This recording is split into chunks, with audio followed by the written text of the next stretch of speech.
Hi, I'm Dr. Jennifer Stewart. I'm the founder and chief vision officer of OD Perspectives, an industry consulting firm, and Look New Canaan, a boutique private practice. I'm here today to talk about tracking metrics in your practice. I always love to talk about what metrics we should be watching, how we should be tracking those in our practice, and the why behind that. And I love to start with one of my favorite quotes: what gets measured gets managed, and what gets managed gets improved. So it really can be difficult to make improvements and changes in our practice without actually having a blueprint or a measure of what's going on. We sometimes have an emotional feel. We think our practices are doing one thing, or we have our staff telling us how it's going. But until we actually boil down the key metrics in our practice, we don't actually have a grasp on what's going on. So my question to you is, are you tracking metrics? And I always love to ask this question in a group because some people raise their hand and say, yes, I love numbers like me. Other people look at me and smile and go, oh no, please don't call on me. And I don't know why, but I'm not doing it. So I ask you, if you are tracking metrics, awesome. We'll talk more about that eventually, about what metrics you're tracking. But for those of you who aren't currently tracking metrics, I'd love to pause and ask you why.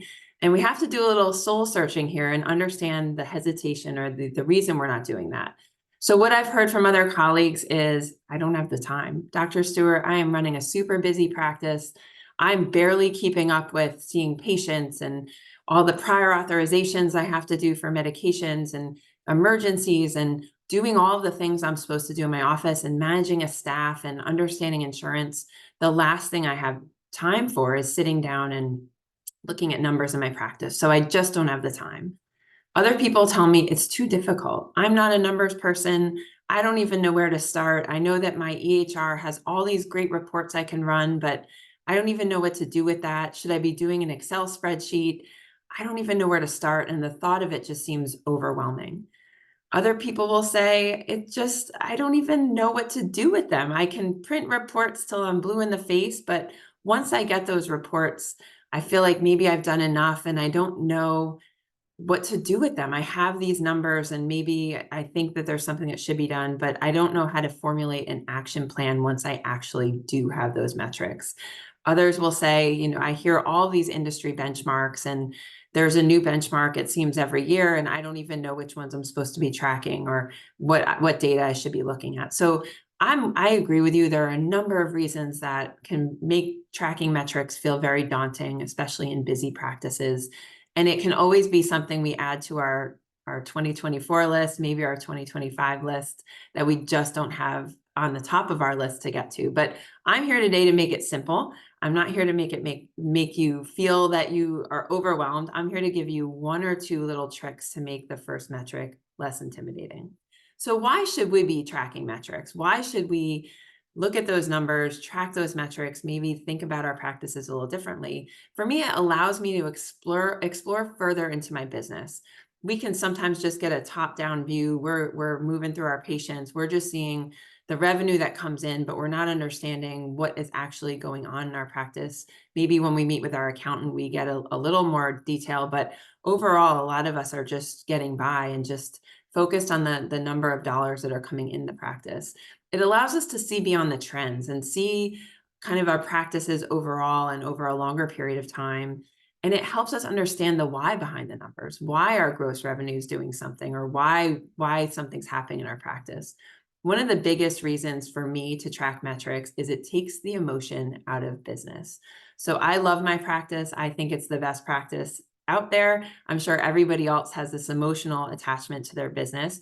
We became business owners for a reason, and we should be very proud of what we're doing. But often that clouds the lens we look at our practice through. And sometimes that emotion can really make us very proud of things, which we should be, but also maybe not honest about some numbers and some changes that we should make. So it helps me kind of set aside the emotional part and look at this kind of really concrete way of tracking my numbers. It also allows me to make really good goals for my team and myself. So these goals can be smart, actionable things that we can do in our practice. Instead of just giving our team an overall way to look at a number, we can actually help them do better. So what I'm going to have you think about today is an easy number. It's our gross revenue. So that's not one that you have to dig deep and calculate. It's nothing you have to pull out an Excel spreadsheet for, but I'd like you to think about your gross revenue, which is probably the number you're looking at already. I'd like you to look at it slightly different. Instead of just looking at your practice as one business with one business and one gross revenue, I'd like you to actually start thinking about two businesses. So we have a busy optometric practice, but really we're running two separate businesses in there. So how does that work?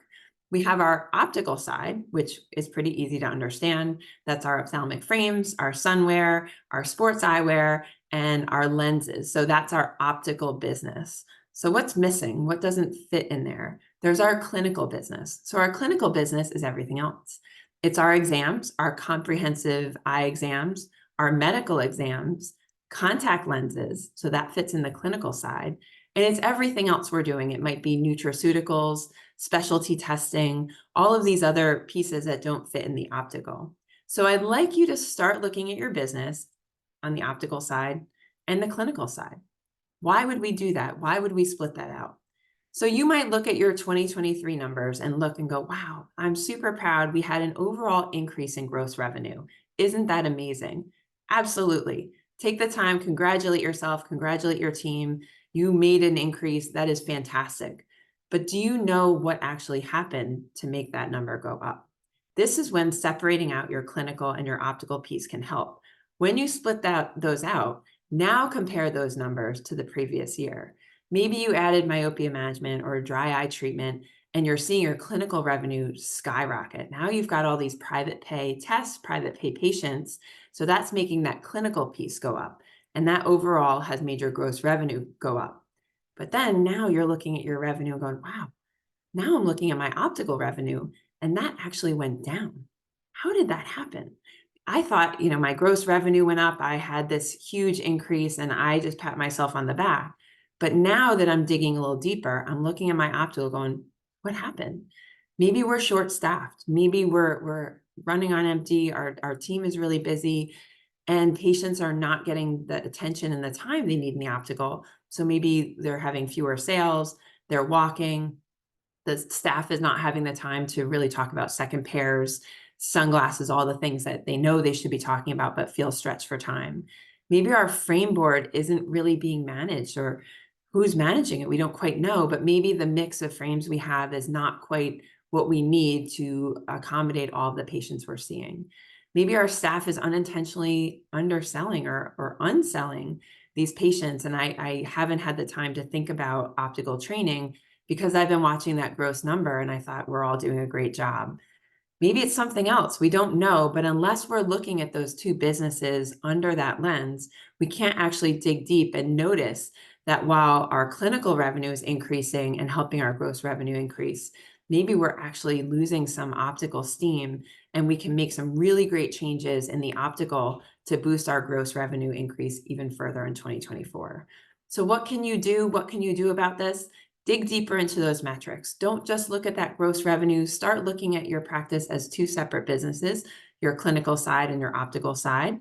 Start today by separating those sales out, seeing where you stand now, and thinking about how those numbers are looking as they compare to your gross revenue.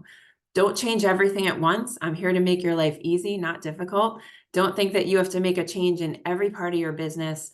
Today's the first step of really making those having an understanding of where you stand today. We'll work together to make changes slowly, but don't overwhelm yourself thinking you have to fix everything today. Set SMART goals. And what are SMART goals?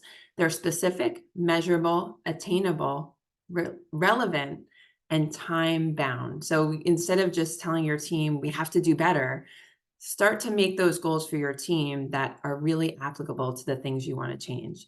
Continue to monitor. Don't just look at it once and throw up your hands or think I'm just going to set it and forget it. Really start to watch those numbers. And as you start to make changes and see everything come together, celebrate those successes. Tell your team what they're doing well. Continue to support and train where needed. But having that understanding of your two businesses can really, really help you in the first step to understanding your practice metrics. Thank you so much.